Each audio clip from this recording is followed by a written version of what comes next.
दोस्तों, आप सबको मेरी प्यार भरी नमस्कार।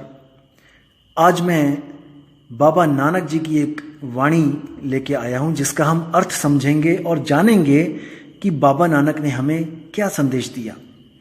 क्योंकि जैसा आप सब जानते हो कि हर संत हमें एक ही संदेश देता है, लेकिन हम मन के दायरे में रहते हैं, इसलिए हम समझते हैं कि अलग अलग संतों के अलग अलग पंथ हैं। जैसे सिख बाबा नानक को फॉलो कर रहे हैं, रविदासीय जो हैं वो रविदास जी को फॉलो कर रहे हैं, और भी जो पंथ हैं वो किसी और गुरु को फॉलो कर रहे हैं, और अलग अलग पंथों में अलग अलग समूहों में हम बट गए हैं केवल मन के कारण। हमारा मन एक नहीं हो पा रहा है, क्योंकि हम सब बड़ा करने में लगे हैं कि मेरा गुरु बड़ा, कि तेरा गुरु बड़ा, कि उसका गुरु बड़ा। जबकि गुरु जो स्वरूप होता है वो आत्म स्वरूप होता है, वो देह स्वरूप नहीं होता है। जो गुरु आत्म स्वरूप है उसमें आप कैसे जजमेंट करोगे कि कौन बड़ा कौन छोटा। जैसे पानी ग्लास में हो, चाहे घड़े में हो, चाहे जग में हो, चाहे कटोरी में हो, पानी में आप कैसे उसको अलग कर सकते हो। पानी में तो फॉर्मूला है पानी का H2O, 2 मॉलिक्यूल हाइड्रोजन के और 1 ऑक्सीजन का। आप उसको कभी भी अलग नहीं कर सकते। आप किसी भी बर्तन में देखोगे आपको वही H2O हाइड्रोजन ऑक्सीजन के मॉलिक्यूल बॉन्ड में मिलेंगे। तो आपने मन के आधार पर सबको अलग अलग कर लिया है कि ये थोड़ा बड़ा है, ये थोड़ा छोटा है। हाँ, लेकिन मैं ये बात जरूर करूंगा कि गुरु और शिष्य का ये तो भेद हमेशा ही रहेगा, क्योंकि गुरु कभी शिष्य नहीं बन सकता, शिष्य कभी गुरु नहीं बन सकता। लेकिन एक समय ऐसा आता है जब शिष्य भी गुरु बन जाता है। जैसे वाणी में आता है कि आपे गुरु आपे चेला, यानी कि वो स्वयं ही गुरु था और स्वयं ही वो चेला बन गया। मतलब कि जब हम आत्म स्वरूप से देखेंगे तो आपे गुरु आपे चेला उस आत्मा के लिए बोला जा रहा है कि वो आत्मदेव आपे गुरु, यानी कि वो गुरु में भी आत्मदेव बोल रहा है और आपे चेला चेले में भी आत्मदेव बोल रहा है। आत्मा ही आत्मा का गुरु और आत्मा ही आत्मा का चेला हुआ पड़ा है। तो इस वाणी को इसलिए बोला जाता है कि आपे गुरु आपे चेला। तो दोस्तों, आज हम गुरु ग्रंथ साहब के जो पृष्ठ नंबर 1153 पे जो वाणी है बाबा नानक जी की, उस पर हम आज विचार करेंगे कि बाबा नानक ने हमें क्या संदेश दिया, कहाँ पे परमात्मा ढूंढने का संदेश दिया। आपको बता दूं मैं कि आजकल कई स्वयंभू आत्मज्ञानी ये सिद्ध करने की कोशिश करते हैं कि कबीर जी, नानक जी और ये जितने भी संत हुए हैं इनको परम ज्ञान नहीं था। ये भी कहीं भटक रहे हैं, किसी सतलोक, कोई सचखंड, पता नहीं कौन कौन से लोक और कौन कौन से नाम इन्होंने बना लिए हैं आजकल। तो ये समझते हैं कि जो आत्मज्ञान इनके पास है वो किसी और के पास, किसी संत के पास है ही नहीं। तो देखिए बाबा नानक की जो वाणी है इसकी पहली लाइन क्या बोलती है, आत्म मही राम, राम मही आत्म, चीनस गुर बिचारा। अब देखिए क्या बोल रही है वाणी कि आत्म मही राम, कि मेरी आत्मा में ही राम यानी परमात्मा बसा हुआ है। कि अगर कुछ पूजने योग्य है इस दुनिया में तो वो आत्मा ही है, क्योंकि आत्मा में ही मेरा राम बसा हुआ है। आत्म ही राम, राम ही आत्म, और मेरे राम में मेरी आत्मा बसी हुई है। बहुत गुप्त भेद है दोस्तों ये। जैसे आपने सुना होगा, बूंद समाना समुद्र में जानत है सब कोई, और समुद्र समाना बूंद में बूझे बिरला कोई। सेम वाणी यहां पर बाबा नानक के द्वारा बोली जा रही है। राम यानी समुद्र, आत्म यानी कि बूंद। आत्म मही राम, राम मही आत्म, चीनस गुरु बिचारा। कि मैंने अपनी आत्मा में ही राम को पा लिया है। और कैसे पाया, चीनस गुरु बिचारा। अपने गुरु के जो विचार हैं, अपने गुरु का जो ज्ञान है, अपने गुरु का जो विवेक है, उसके द्वारा मैंने अपनी आत्मा में जो राम बसता है उसको छीन लिया। कितना स्पष्ट है, कहां पर है यहां पे कि वो किसी लोक की बात कर रहे हैं। उन्होंने स्पष्ट बोला है कि आत्म मही राम, राम मही आत्म। बात ही खत्म कर दी है। तो सोच समझ के बोला करो। जो भी कोई इन संतों के खिलाफ बोलता है, प्लीज सोच समझ के, वाणियों पर विचार करके, विवेक लगा के तब अपने इस मुख से कुछ निकाला करो। अब आगे देखिए कितनी सुंदर पंक्ति लिखी है। अमृत बाणी शब्द पछाणी, दुख काटे हौ मारा। देखिए कितना सुंदर शब्द है कि अमृत बाणी। अमृत बाणी का मतलब वो है जिसको सुनकर मैं अमर हो गया। अब ऐसी कौन सी बाणी है जिसको सुनकर आप अमर हो जाओगे? क्या वो बाणी है जो गुरुद्वारों में चल रही है, या फिर कोई मंदिरों में चल रही है, या किसी नमाज में चल रही है? नहीं, क्योंकि ये जितने भी मंदिर मस्जिद गुरुद्वारों में चल रही है, ये 52 अक्षरों वाली बाणी है, ये बोलने वाली बाणी है, लिखने वाली बाणी है, पढ़ने वाली बाणी है। इसको पढ़ के आप अमर नहीं हो सकते। जिस बाणी की बाबा नानक बात कर रहे हैं वो अमृत वाणी है, वो स्वयंभू है, वो स्वयं से प्रकट होती है, वो स्वयं से ही अस्तित्व में है। उसको कोई लिख या उसको कोई मिटा नहीं सकता। समझो इस बात को। अमृत बाणी शब्द पछाणी, यानी कि मैंने उस वाणी को अनुभव किया जिसके द्वारा मैं अमर हो गया। कैसे अनुभव किया? शब्द पछाणी, गुरु के शब्द को जब मैंने परखा और उसका मैंने जब सिमरण किया, तब मैंने उस अमृत वाणी को अनुभव किया, जो वाणी जुग जुगांतर से बजती आ रही है। एक पल के लिए भी वो रुकी नहीं है। जो आदि सच है, जुगाद सच है भी सच और नानक होसी भी सच है।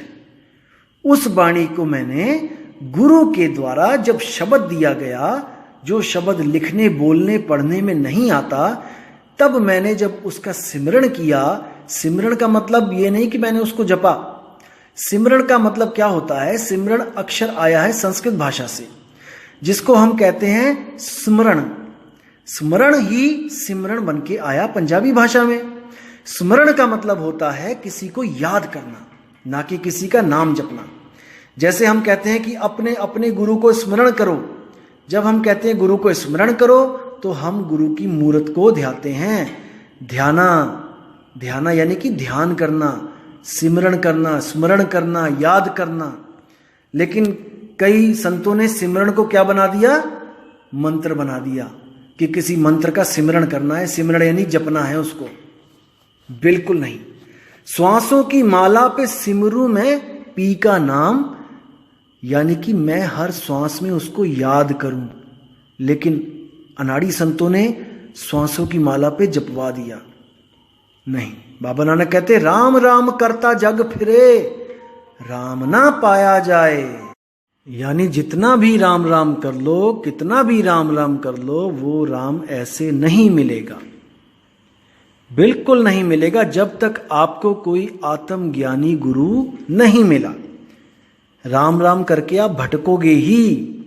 आज देख लो दुनिया भटक रही है, कौन कौन से तीर्थ स्थानों पे जाती है जयकारे लगाते हुए, लेकिन उनको ये नहीं पता कि जिसको तुम ढूंढना चाहते हो, जिसको तुम पाना चाहते हो, वो तुम्हारे पास ही है। वो कहीं पहाड़ों पे नहीं है पड़ा हुआ जो तुम वहां पे ढूंढने जाते हो। तो साहिब क्या बोल रहे हैं? जल में मीन प्यासी, मुह देखत आवे हासी, आत्म ज्ञान बिना नर भटके, कभी मथुरा कभी काशी। साहिब कह रहे हैं हंसी आती है जब समुद्र में मछली पानी को ही ढूंढने के लिए इधर से उधर भटकती है। 24 घंटे पानी में रहती है, लेकिन फिर भी एक घूंट पानी नहीं पी सकती, क्योंकि जितनी बार भी वो पानी पीने के लिए अपना मुंह खोलती है, तो उसके गलफड़े जो गिल्स होते हैं उसमें से पानी बाहर निकल आता है। जितनी बार भी वो मुंह खोलती है, पानी पेट में जाने की बजाय गलफड़ों में से बाहर आ जाता है। तो पूरा दिन यही प्रोसेस चलता रहता है, और उसको जब प्यास लगती है तो वो पानी की एक घूंट भी नहीं पी पाती है। फिर क्या होता है? फिर वो तरसती है, तड़पती है और पानी के लिए भटकने लग जाती है। अब भटक भी पानी में ही रही है और ढूंढ भी पानी ही रही है और रहती भी पानी में ही है। कितनी दुविधा है। तो भटकते भटकते भटकते जब उसकी ऐसी हालत हो जाती है कि वो बेहोश होने वाली हो जाती है, जैसे आपने देखा होगा कि तालाब में जो मछलियां मरी होती हैं वो पानी के ऊपर एक ही जगह एक ही लेवल पे ऐसे पड़ी होती हैं उल्टी बिल्कुल। तो बेहोश हो चाहे मरे, मछली हमेशा उल्टी हो जाती है। तो जब बेहोशी वाली हालत उसकी होने वाली होती है, बेहोश जस्ट होने ही वाली होती है, तो वो मछली उल्टी हो जाती है। और जैसी वो मछली उल्टी होती है तब उसके मुंह में जो पानी आता है वो सीधे उसके पेट में जाता है। उसके पेट में जैसे ही जाता है वो फिर चेतन हो जाती है, फिर उसको होश आता है और वो फिर ढूंढने लग जाती है कि ये पानी आखिर कहाँ से मुझे प्राप्ति हुई पानी की। कहने का मतलब एक जुगती के द्वारा उसको पानी प्राप्त होता है। वो जुगती क्या है? उलटने के कारण। इसी तरह कबीर साहब ने मछली को सूरत कह के बताया यहां पर कि जो सूरत है वो उलट नहीं रही है। किसी गुरु के द्वारा, भेदी गुरु के द्वारा सूरत को उलटने का भेद प्राप्त हो जाए तो ये सूरत वापस उसी शब्द में उलट जाएगी जहां से ये जुदा हुई थी। इसलिए साहिब बाणी में बोलते हैं, उलट समानी आप में प्रगटी ज्योति अनंत, और साहिब सेवक एक संग खेलें सदा वसंत। मतलब कि अगर आपने ऐसा गुरु धारण कर लिया जो आपकी सूरत को उलट दे तो समझ लो कि आप इस दुनिया से हमेशा के लिए मुक्त हो गए। जैसे आप अपने घर को छोड़कर किसी मेले की तरफ जाते हो तो आपका मुंह मेले की तरफ होता है और पीठ घर की तरफ होती है। अब आपको मेला इतना अच्छा लगा, इतना सुंदर लगा कि आप अपने घर की तरफ मुंह नहीं कर रहे हो। अब आपको एक ऐसा गुरु चाहिए जो आपके मुंह को आपके घर की तरफ मोड़ दे और आपको कहे कि भाई तू सीधा चला जा। और जब आप सीधे वहां से जाओगे अपने घर की तरफ मुंह करके तो आपको वहां पर आगे घर मिलेगा और आप हमेशा के लिए उस मेले से आपको छुटकारा मिल जाएगा। मेला क्या है? ये दुनिया। और घर क्या है? वो शब्द। और हम कौन है? वो सूरत। सूरत शब्द से निकली और इस संसार में फंस गई। अब इस संसार से निकले और उस शब्द में वापस जाए तभी बात बनेगी। तो साहिब कहते हैं, सूरत फंसी संसार में तासे पर गयो दूर, और सूरत बांध स्थिर करो आठों पहर हुजूर। उस शब्द में हमने स्थिर करना है, वो शब्द हमें वापस अपने पास खींच लेगा। याद रखना दोस्तों, ये जब शब्द है सार शब्द, ये खींचता है, इसके पास खींचने की शक्ति है। बाबा नानक ने भी एक जगह बोला, तोरी न टूटे छोरी न छूटे, ऐसी माधो खींच तनी, मऊ लालन स्यों प्रीत बनी। और साहिब ने भी बोला, लोह चुंबक की प्रीत ज्यों लोह को लेती उठाए, ऐसा शब्द कबीर का और काल से लेत छुड़ाए। तो साहिब का जो शब्द है वो खींचता है, और जब वो खींचता है तो आपको कोई भी रोक नहीं सकता। आगे नानक साहब कहते हैं, नानक हऊ में रोग बुरे, जह देखा तह एका वेदन, आपे खसमे शब्द तुरे। मतलब कि मैं जहां पर भी देखता हूं हर जगह ईगो, अहंकार ही अहंकार दिखता है। कोई गुरु इस वक्त सत्य और असत्य को परखना भी नहीं चाहता। क्यों? क्योंकि हजारों की भीड़ उनके पीछे लगी है। अगर आज वो परख कर अपने रास्ते को सही करेंगे तो उनको लोक लाज आती है कि लोग कहेंगे कि गुरुजी आज तक आपको सत्य और असत्य का ही पता नहीं था, इतने चेले बना लिए, अभी तक आपने परख ही नहीं करी थी कि रास्ता सही है कि गलत है। तो इसलिए वो लोग इस लोक लाज के मारे खुद तो 84 में जाएंगे और आप लोग को भी 84 में लेके चले जाएंगे। इसलिए नानक जी कह रहे हैं कि हर जगह जहां देखता हूं वहां पे हौमे का रोग लगा है, अहंकार का रोग लगा है। जहां देखा तहां एका बेदन, जहां भी देख रहा हूं मैं एक ही दर्द है, सबको एक ही बीमारी लगी हुई है। आपे बख्शे शब्द तुर है, यानी वो परमपिता परमात्मा स्वयं आकर बख्शता है अपना शब्द, जिसको शब्द तुरै बोला है। यानी कि वो शब्द जो धुर से ही है, जो शुरू से ही है, जो कभी खत्म नहीं होता। बस वही शब्द को ढूंढना हमारी जिंदगी का मकसद है। अगर हमें इंसान जन्म मिला है केवल इसलिए कि उस शब्द को प्राप्त करना है। वरना ये मकान, दुकान, ये घर, ये बार, ये संपत्ति सारी उम्र इकट्ठी कर लेना, एक क्षण में आपको इससे अलग कर दिया जाएगा, जैसे दूध में से मक्खी निकाली जाती है। इतना कुछ आपके पास आपने जोड़ा है, एक पल में वो सब पराया हो जाएगा। क्योंकि आपको जिस काम के लिए जन्म मिला था, आपने उसके अलावा सब काम कर डाले हैं, केवल वही शब्द ढूंढना बाकी रह गया है। तो दोस्तों, इससे पहले कि ये प्राण पखेरु हमारे शरीर का साथ छोड़ें, उससे पहले अपनी सूरत को सही ठिकाना ढूंढने में पूरी जान लगा दो, पूरी कोशिश करो, पूरा विवेक लगा दो कि ऐसी जगह मिल जाए जहां पे हमारी सुरती टिक जाए, जहां से वापस बिलगे नहीं, ऐसी स्थिति हो जाए। तब समझ जाना दोस्तों कि आपको मुक्त होने से कोई रोक नहीं सकता। आपको जीते जी मुक्ति मिल जाएगी।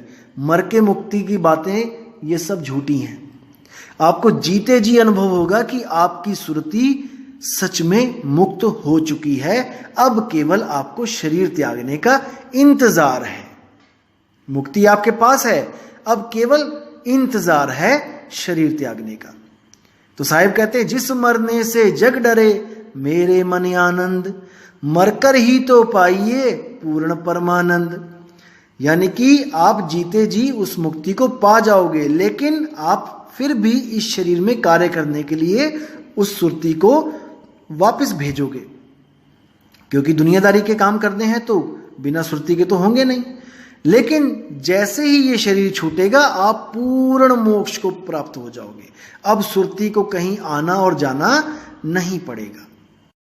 तो उम्मीद करता हूं दोस्तों, इस वाणी से आपको बहुत लाभ मिला होगा, आपको एक दिशा मिली होगी, एक मार्गदर्शन हुआ होगा आपका कि आखिर हमने करना क्या है, हमने कहां पर परमात्मा को ढूंढना है। तो फिर बोल रहा हूं मैं, आत्म माही राम, राम मही आत्म। इसके अलावा आपको कहीं भी ढूंढने की कोई जरूरत नहीं। संतों पे भरोसा रखो कि संत आपकी भलाई के लिए ही वाणियां लिख के गए हैं। तो दोस्तों, विराम लगाऊंगा और उम्मीद करूंगा कि आपको ये ऑडियो पसंद भी आया होगा और आप अपने चाहने वालों को ये ऑडियो शेयर भी कर सकते हैं, ताकि किसी का कल्याण हो सके, कोई खोजी आत्मा को सही रास्ता मिल सके। तो अब आप लोग से विदा चाहूंगा दोस्तों। आपका दिन बहुत बहुत मंगलमय हो और आप अपने सारे कार्यों को सफल करें। जय गुरु वैराग साहिब, जय गुरु मदन साहिब, जय जय सतगुरु सत्य कबीर साहिब की जय हो। साहिब बंदी।